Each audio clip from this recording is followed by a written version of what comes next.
बुलढाणा जिल्ह्यातील दिवठाणा गावात नुकतेच पार पडलेल्या लग्न सोहळ्याची सर्वत्र चर्चा आहे। कारण या विवाहात नवविवाहित दाम्पत्याने मरणोत्तर अवयव दानाचा संकल्प करून समाजात एक प्रेरणादायी उदाहरण निर्माण केले आहे। लग्न म्हणजे दोन जीवांचे एकत्र येणे, एकत्र संसाराचा स्वप्न।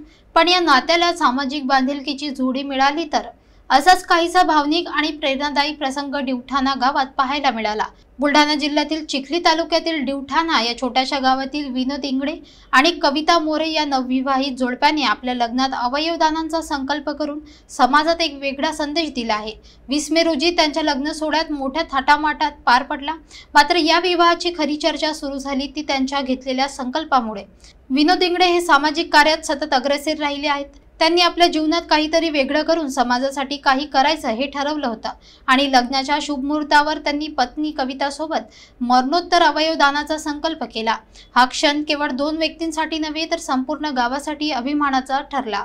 वराडी मंडळीच्या साक्षीने घेतलेल्या या निर्णयामुळे दोघांनीही जिवंतपणीच मोक्ष मिळवल्याचे अनेकांनी म्हटले।